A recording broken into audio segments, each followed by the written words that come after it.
can we build a great quality sim racing system, including computer, steering wheel, pedals and games for under £100 or $100? Let's find out.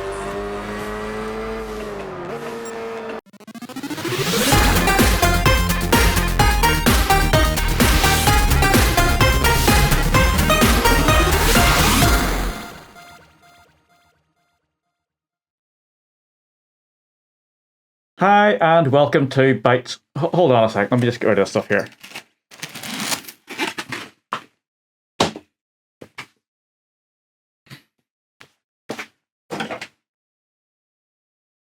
That's better.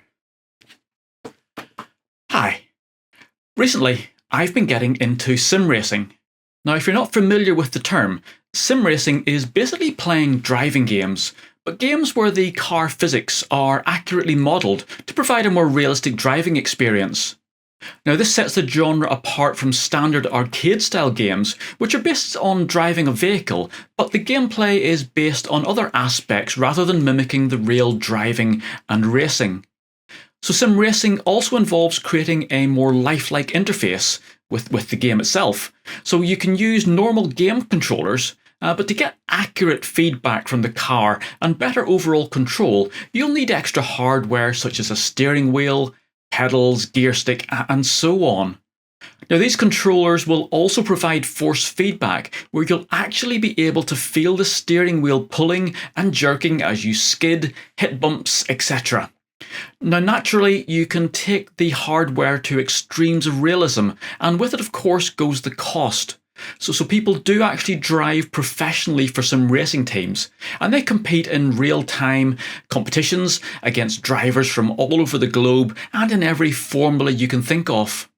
So some of these professionals will spend tens of thousands of pounds to effectively build a full racing car packed with sensors, controls and motion actuators, and these are all then connected to their game to completely immerse them in the whole experience. However, being a total skinflint when it comes to spending money, I'm going to do all of this for a £100 or $100 budget. Now, this is going to include all of the hardware and all of the software that we need to set it all up. So let's see what sort of sim racing rig you can get for under a ton. So let's start by setting out our objectives for this project. Now, if you want to play the latest games at 4K resolutions and 120 frames per second with all the best tech, then you're going to need a much bigger budget, probably into the thousands of pounds or dollars. So we're going to really focus on fun and enjoyment with as much realism as we can pack in. So we do want to be able to drive the cars using a proper steering wheel and pedals and feel the feedback from the car as we drive. And we don't want to be sitting watching a 10 frames per second slideshow slowly drifting past our windscreen. We also want an HD display resolution, preferably at 1080p, and full sound output, with the option of stereo headphones if we want to isolate ourselves into the game.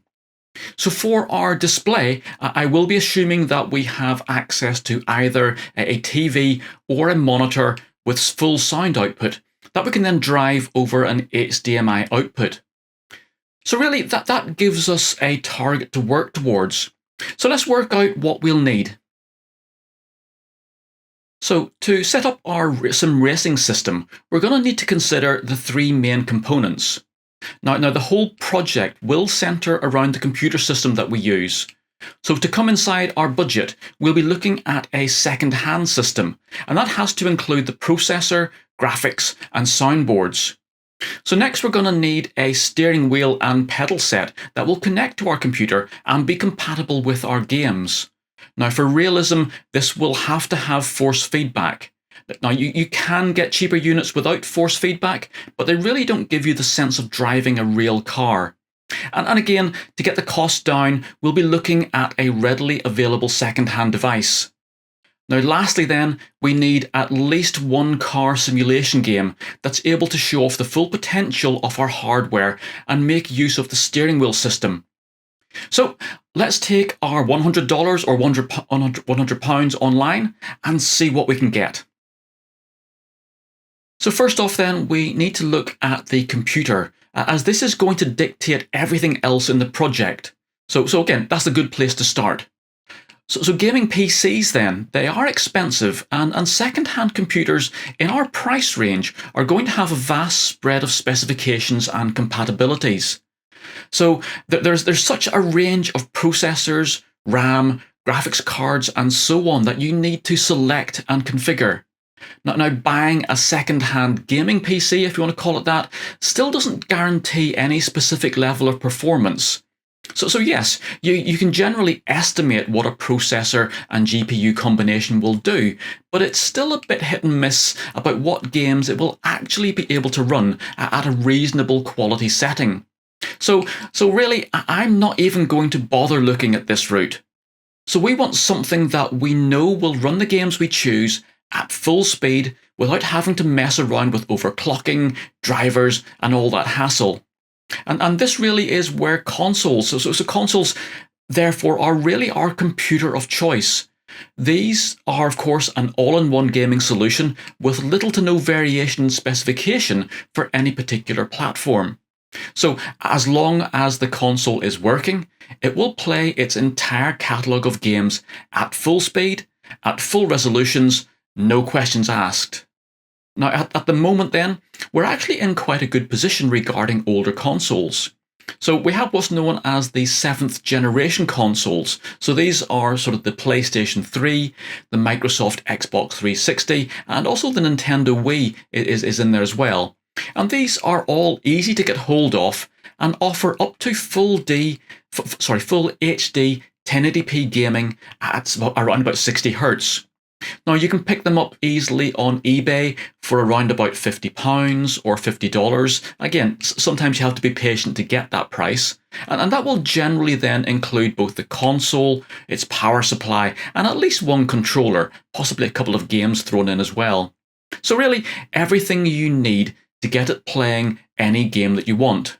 Now, if you are really lucky, you can still find these consoles in thrift or charity shops, or even at car boot sales for really next to nothing prices. I've seen people picking them up for around about £20 or so. Now, if you're not actually happy buying second-hand from somewhere like eBay, then of course you can get these consoles from refurbished suppliers. Now here in the UK, there is a chain store called CEX, and that is a great place for buying guaranteed working second-hand consoles. Now, but naturally, of course, you are going to pay more, usually around about double the price you would pay on eBay. So you're looking around about £100 for a console. Now, of these 7th generation consoles, to be honest, the only ones you really want to be looking at are the Xbox 360 and the PlayStation 3, and that they then are able to offer the full sim racing experience. So for this particular video, I'm going to opt for a PlayStation 3. Now, if you are interested, I'll also do a video using the Xbox 360, but again, I'll do that shortly after I complete this video. Now for my setup, I actually managed to get a PlayStation 3 Slim model with controllers and a couple of games for only £45. And this was on eBay. So this unit was actually in very good condition, and it has worked flawlessly from the moment that I got hold of it and plugged it all together. Now, if you are going to follow me through on this PlayStation 3 route, just one note on how to choose the model that you buy. So for this particular project, for sim racing, we can really use any stock machine that you want. So the original fat model, the slim model, and even the super slim model will all play original games from disk at full speed. But one of the great things about these 7th generation consoles is that we can hack them, and the PlayStation 3 is actually one of the easiest to jailbreak. So jailbreaking the console, it opens it up to a whole new set of features using homebrew apps. And the most important of these features is that you can then play any game that you want by simply getting hold of a disk backup file. Now naturally, you do need to make sure that you get hold of these files legally. I have covered the legal aspects of retro gaming in one of my videos. But all of these games are available online for you to download. So if you want to play a particular game and can't find a disc for it, you've got an easy and also, well, free alternative. Now, if this route is of interest to you, and I strongly recommend that it should be, then please have a look at one of my console modding videos. And for the PlayStation 3, you can either use the PS3 Hen jailbreak, or then the full custom firmware mod. And I did make a video on that, of course, as well, using the EvilNat custom firmware. So that's the main component sorted out. So let's have a look at the matching steering controller and pedal set. So the PlayStation 3 was launched in 2006, and it reasonably quickly became one of the most popular consoles. Now luckily, this was the time when gaming controllers were getting more and more realistic, and force feedback was being rapidly developed for both flight controllers and car controllers. Now computer games were also at the stage where they could actually simulate the real world.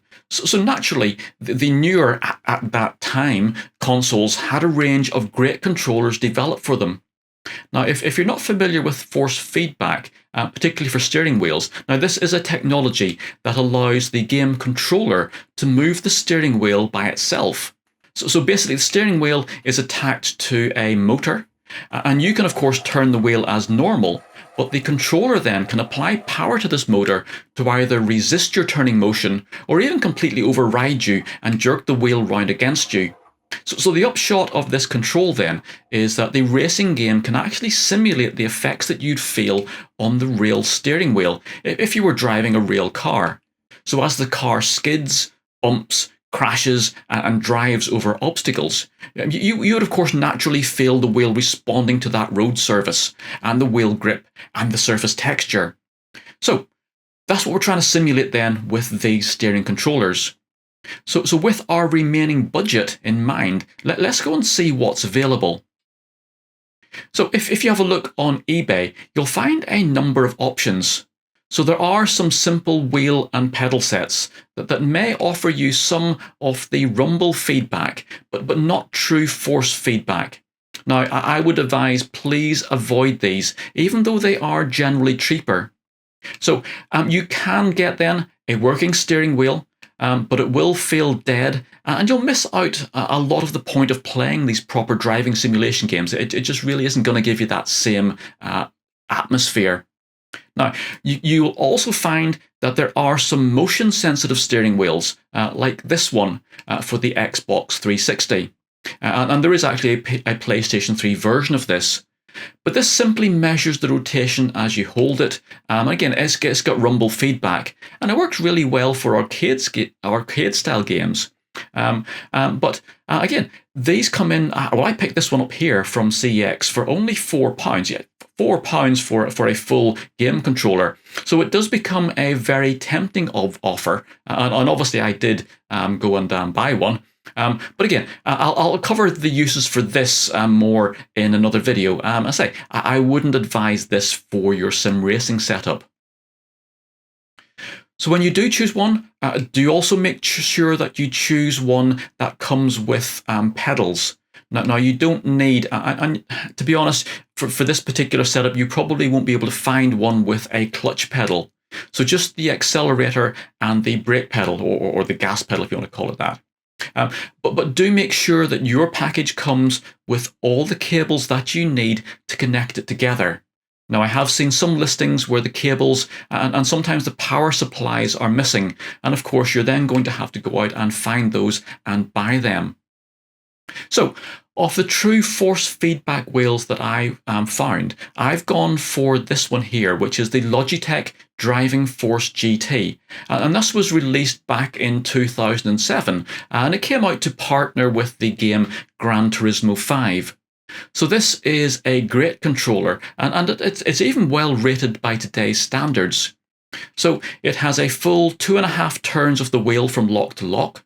It's fully PlayStation 3 compatible, and it has an acceptable power or torque as we measure it for the force feedback motor, so you can really feel what's going on in the road surface. Plus, it's actually a USB device, And this is one of the reasons that I've actually opted for the PlayStation 3 route. So the PlayStation 3 controllers are all USB compatible, and that will mean that you can plug them into your PC. So this Logitech steering wheel actually has Windows drivers that will allow you to use it on Windows 11, and that will then work with almost all of the current AAA racing simulations games. So if at a later date you decide that you want to have a go with those, then you've actually got a very competent working wheel and pedal setup already set up for you. Now, with this being a proper PlayStation 3 compatible wheel, it of course features all of the PlayStation 3 buttons directly on the steering wheel. So we don't need any other controllers attached to the console while we're playing the games. And this one also then has a special dial here. So this was specifically added for the Gran Turismo games, and it lets you access some of the in-game menus. So while you're driving, you can press the center button and then adjust settings like traction control system and so on.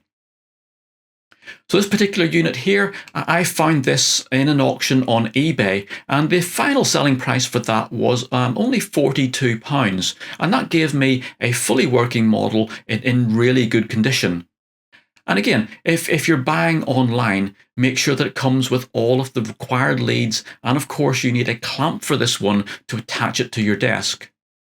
Now, I did actually check the prices for these on some place like CX, and actually, CX is one of the sort of UK's high-tech, high street tech shops, and they actually sell these as a fully guaranteed, 24-month guarantee for these for around about £50.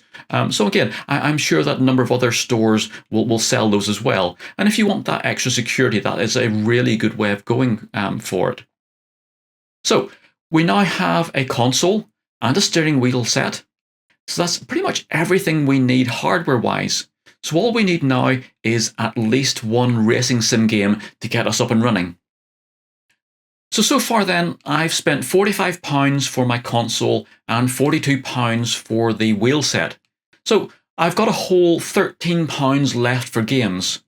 Now this is one of the other great aspects of these slightly out-of-date consoles. So the console and games are old, but they're not so old that they've become retro collector items. And this means then you can pick up PlayStation 3 games for as little as £1 or $1, maybe rising to as much as £10 or $10 for a top title. So one of the best racing sim games for the PlayStation 3 is Gran Turismo 6. And this is actually only one generation behind the current Gran Turismo 7 that you'll find out for the PC. And that gives us a full 1080p HD graphics as the native game settings inside our PlayStation 3. So even better was that I found this fully boxed copy with the manual and everything at my local CEX store. And as you can see, it was only £6. And that actually left me enough cash then to actually buy a second game just for fun. And I opted here for Need for Speed Most Wanted. And again, at £3, that still brought me back inside my £100 budget. So again, because we're using a console with a very strict specification, we know that any of these games that we buy will work flawlessly and interface then with any official PlayStation 3 compatible accessories, such as our Logitech wheel. So that is absolutely everything we need to get started. So let's get it all set up and play some games. So setting up the steering wheel is fairly straightforward. We only have 3 connections to make. So it does have its own wall-mounted power supply, and this plugs in the back of the steering unit. We then have the USB connection to the PlayStation 3, and we then have a connection here using a little sort of D-type socket, which goes in the back of the steering wheel, and that of course connects the pedals then to the actual unit. So the steering wheel itself then, it clamps onto a sort of tabletop. So some clamps down the bottom here. So it just simply hooks on the table, and we then just screw them into place. And that then gives us a really secure area there. So if I then drop the pedal connector on, We then have our power supply connector goes in the back here. And then the USB lead goes into one of the front USB ports on our PlayStation 3. So I knock that in there. We can then, of course, put our pedals down on the floor. And we are ready to go. So I've already installed Gran Turismo 6, so let's boot that up. And as the game starts, it does initialize the steering wheel. And then we're into the actual game itself. So of course, as this is a PlayStation 3 controller, we have full control as normal with our D-pad and everything. So we can launch ourselves into a game here, select our circuits.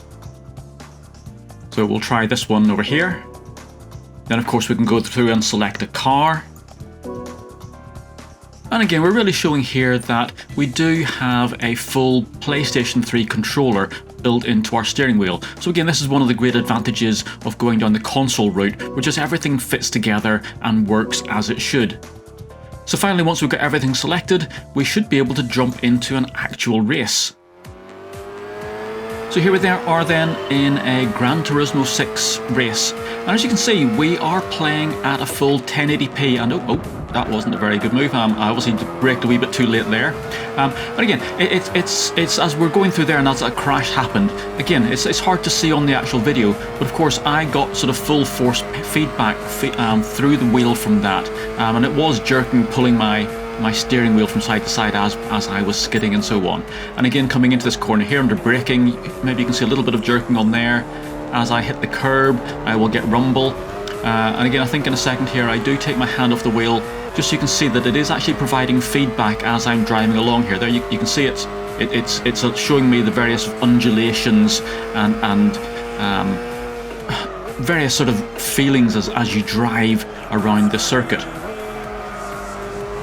Hopefully then you're seeing that the experience we're getting, so although we're only on a £100 system for the entire setup, we actually have an incredibly good and fairly realistic setup. So our force feedback is working overtime here and giving me all the feedback from the actual road and the various, as I say, when I hit those curbs, I can actually feel that rumble in the steering wheel. As I'm coming along here, again, the detail, it is 1080p, so we're running here at 60 Hertz. So again, I find it hard to actually sort of have any sort of thing bad to say about this experience, and I must admit I am really pleased with the way this turned out. And as I say, going through the console route just means that we take all the hassles of any inconsistencies in our PC setup or drivers or games or performance of various elements of our console, of our computer. It just all fits together and it just works seamlessly. And again, there you hopefully saw that as I was skidding through there, I was having to fight the steering wheel to actually get control of that car again. So for me, it really is this mixture of the high resolution graphics and the force feedback, which really gives this a really realistic feel to it. As you can see here, I'm just testing out, seeing how the force feedback works. As you can see, if I take my hands off the wheels or if I'm trying to skid around, really I am getting a lot of feedback through that steering wheel. And you can see there that the force feedback system is really just driving that wheel around, giving me the full feel of what's happening with the tyres as I bash into things and skid and so on. So overall then, the wheel and the console combination, I say that is just a winning combination. As I say, for, well, £90 in the end, you really can't beat that.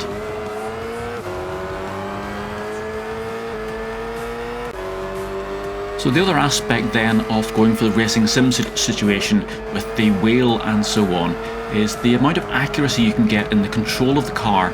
So here I'm back up with the pack again. I'm trying to pick my way through the field. And again, if I was using this with the normal hand controller, I really don't think I would be able to get this fine a control. At least I know that I wouldn't be able to. But here, using the wheel, it just feels natural to be driving this car with the brake pedal and the accelerator and then the steering input as well. You really can get that fine control, hit that racing line and really control that car as if you were actually on a racing circuit. So again, a great win there for the whole racing simulation experience. So as I mentioned earlier, one of the great things about using a PlayStation 3 is that our games are incredibly cheap. If we can't get hold of a game, we of course can go through the whole hacking and modding route using either PS3 Hen or some custom firmware. And that will then give us access to using game backup files to really play any game that we want. And believe me, they really all are out there somewhere for you. So here I am playing Formula 1 2014, and again this is another great racing simulation game, emulating of course Formula 1.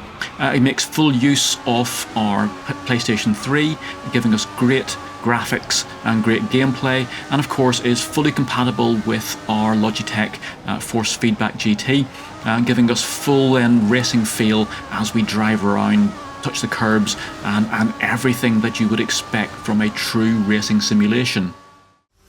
Of course, we do then have access to other games, so this one here is Need for Speed, which is more of an arcade style game than an actual racing simulation, but again, it does make full use of the graphics of the system and of course our force feedback steering wheel. So again, we're getting all of that driving feel as we go around the corners, start our drifting, and so on. And of course that doesn't then take away from the fact that we do have a really good console, which opens up the whole range of other games that we can play with this. So again, not just racing games and racing simulation, but of course access to, well pretty much anything else you want. First player shooters and everything else. So, I hope you've found this useful. I hope you've enjoyed this and that you will have a real think about whether you want to have a go at setting up a racing simulation. As I say, I really do enjoy this console route. For really a fairly low outlay, we can get up with a really top class system. Okay, if you were going to go down through the sort of full 4K gaming PC system, then of course we can get much more realistic. But to be honest, for the amount of fun you can get per pound, this really cannot be beaten. So please make sure that you like the video and subscribe to the channel. Don't forget, I do lots more gaming, modding, electronics and making projects, so keep an eye out for those. I look forward to seeing you again very soon, and bye for now.